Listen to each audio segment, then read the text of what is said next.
Housing discrimination plays a big role in how families live their lives, and it affects their attitudes. Some landlords will not provide the proper living condition. For example, you will not have heat, hot water, or power.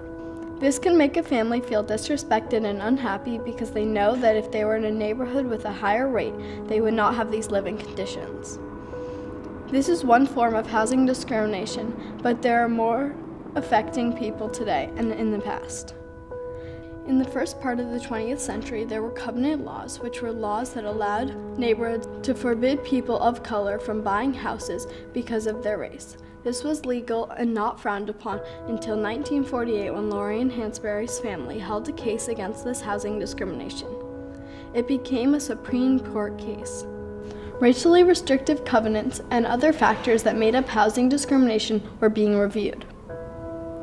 The effects of housing discrimination carry on today. In 2016, there were 28,181 complaints about housing discrimination, and this number is actually growing even today.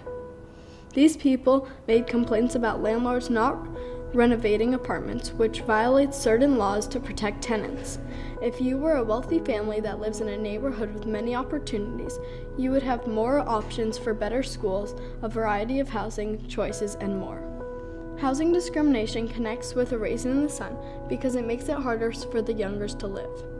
They're experiencing rude comments, threats of violence, and protests from white neighborhoods.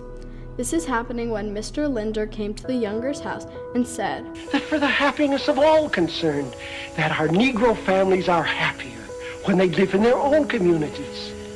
Housing discrimination continues to affect us today in how we live.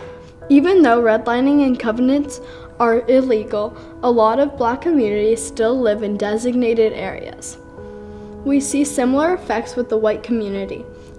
Additionally, landlords raise tenants' rent who are not paying enough in order to have them leave.